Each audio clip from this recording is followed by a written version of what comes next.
Up next is UConn and head coach Randy Edsall. UConn is 0-2 overall, 0-1 in the American. Huskies played Saturday night at Boise State. Boise State won the game 62-7. UConn returns home this Saturday to face Rhode Island at Pratt & Whitney Stadium in East Hartford. Game will be at noon Eastern and will be televised on SNY and ESPN3. Coach, thanks for joining us on the call today. If you take a minute to tie up the game at Boise State, please. And we expect to see you as you return home to face Rhode Island on Saturday. First of all, Boise State is an outstanding football team. It's a tremendous environment out there that they've created, with their program, with their fans, and you can see that why they're ranked as high as they are. And I was very impressed with them on film as I went into the game, and even more impressed after watching them in person. Again, we just weren't able to get anything going offensively. We had to start. We had some penalties, false start penalties, 6 of them, and 4 of them, on by one guy, and we just had to start in the hole a couple times, 5 times with first and 15s to start our first 3 out of 4 drives. So, that made it tough, but and then we just didn't play well enough in order to win. The one guy that I thought, Kevin Mensah, played well and played hard for us throughout the game. So, now we get a chance to come back home and continue to get better. And, with the young team, that's what we're looking to do, is just try to get better each and every week. Any questions for Coach Edsall, please? Star 1 on your telephone keypad to join the queue. The operator will introduce you. We'll take our first question from Alex Putterman from the Hartford Courant. Hi, Randy. I'm wondering, I know you're focused mostly on your team, but I'm wondering if, as you see these other AAC schools pick up big wins against, major conference schools, if that makes you feel good about where the program is headed. Where the conference is headed there. I think it's, as I've stated before, I think our conference is a very good conference and capable of beating people, and it's good to see that happen.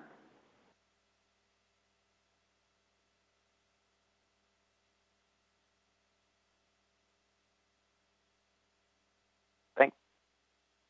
Take the next question, please. Moving on, we'll take our next question from Dan Tortora from wakeupcalldt.com. Good morning, Coach. How are you? Morning. To just look at what you're seeing on offense, despite the 0-2 start, just what pieces maybe you can look at on film that you can take forward positively moving through this, if there's any kind of spotlight things that you're focusing in on as you go to Game 3. Yeah, I think David Pendel has done a good job for us.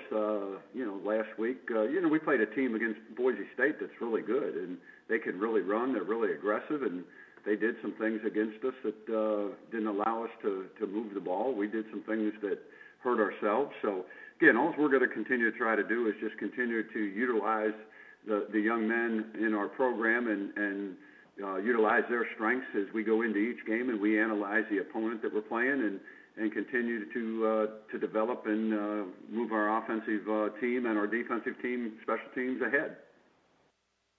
And then kind of looking, obviously, to recruitment and what it does for the team and bringing the guys in and then being able to teach them from there. But just the importance of the Northeast. I know that you're a coach that, is here at UConn now coaching in the Northeast, but you've done that before in places like Syracuse. Just what you could say about the level of talent in the Northeast and maybe how sometimes it doesn't go as highly touted, but just when you're on the recruiting trail, just how much talent there is in the Northeast and the importance of keeping some of that in Connecticut. Well, I think that, maybe some of the states up here in this area aren't afforded the same opportunities in high school that you have in Georgia, Florida, Texas, in terms of what they allow their high school football student athletes to do and allows them to do. But all the young men that I've ever been associated with and wherever I've been, coaching in the collegiate level, guys that we've gotten from the Northeast have always done a really good job. And, there's talent there. You just got to find it. There might not just be as much talent. And some of that is, I think, due to the fact that maybe the population, but also in terms of some of the restrictions that are placed upon the schools within the different states, that are located in Northeast, and then, some of your population bases, in, say, Pennsylvania, the coal region is not as good as what it used to be because there is no coal anymore, and just different things along those lines in the industrial areas where you've lost some of that. But, we're always going to recruit the Northeast, and we're going to work to evaluate the young men to understand that their abilities, and hopefully if we like them and they like us, they can end up here. Thanks, Coach. I appreciate your time. Yep. Moving on next, we'll hear from Mike Anthony from the Hartford Courant. Morning, Randy. Morning, Mike. I'm just wondering what's the challenge in trying to make sure such a young team kind of sees value in what you're going through, all the growing pains that you're going to experience, through a camp and then through these first 2 weeks, an exuberant group of guys who go on the field expecting to win and go through what they've gone through. Is it a challenge to make sure that they see value in what they are going through? Well, I think the job that we have to do, and I have to do most especially as a head coach, not only with the players but assistants and everybody. I think we all have to remember we haven't had a winning season here in 6 years, and ever since I left the first time. And you all of a sudden you just don't flip a switch and turn things around. You take a look at from a NFL standpoint. There's only 7 guys that are on NFL rosters. When I was here, we had, I think 23, 25, something like that at one time of guys that I recruited. And out of those 7 that are in the league, we recruited 6 of those guys that I was here. So there's been only 1 guy that's right on an active roster right now that's come from the program since I've left that was recruited by somebody different. So, it's just that whole process that I've got to make sure that the kids understand we're getting better each and every day, that we got to keep working, and I got to make sure we're working. Sometimes it's not all measured. I know in this society everything's supposedly supposed to be measured by wins and losses, but when you're building a program back up, sometimes the wins might be the last thing to come, because if you don't do the process the right way and teach these kids what it's all about and the energy you have to expend and how you have to prepare and how you have to do all those things that you have to do in order to put yourself in a position to win in a conference that is very difficult. Plus, then when you look at your non-conference schedule, that's the thing. So it's my job to make sure that these kids understand it's a process that we're going through, and the process means not taking any shortcuts, not doing things the easy way. We got to do it the hard way. We got to earn it. You got to pay the price. You got to do all those things. And I think kids, they start to understand that. Yeah, you want to win every game, but again, you can't just go skip steps 1 through 6 and get to 7, because then it's never going to sustain what you want it to sustain.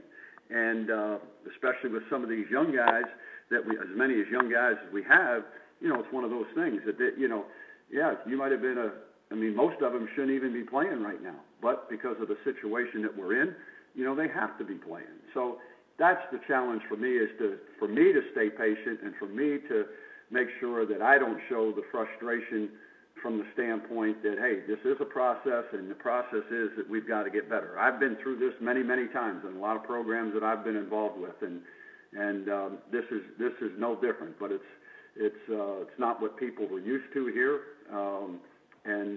so again, we just got to make sure everybody understands the process. You've spoken really highly of the effort the guys have put in. You seem to be really pleased with the work they put in camp. Are you seeing, again, despite what the scoreboard says, and you've played 2 really good teams, in terms of just how your young guys are functioning and how they're going about trying to do their jobs, are you seeing what you want to see out of most of your guys to this point? Yeah, I see our guys playing hard. It's not like they're out there quitting. Are we making mistakes? Are guys not fitting, doing their jobs all the time? Yeah, that's happening. But again, that happens sometimes with young guys.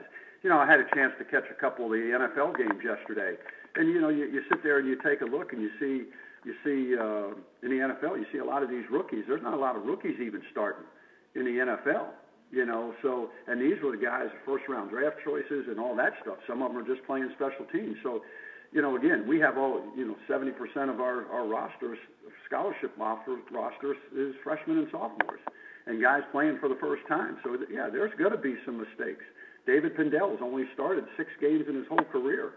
So, you know, again, there's things that, but the effort and everything, we're getting that from them, and now what they got to do is they got to master their fundamentals, the techniques, and understand what they're doing, you know, each and every time, and then be consistent with it when they're on the field. But the effort is not the question. I mean, we're getting effort. But, you know, again, some of the things has to do with the teams we're playing, and then the other things is that we're just, you know, we're just not executing at the level we need to right now. Great. Thanks, Randy. Coach, thank you for joining us on the call this morning. Look forward to hearing from you again next Monday. Okay, thank you. All right. Coach Randy Edsall.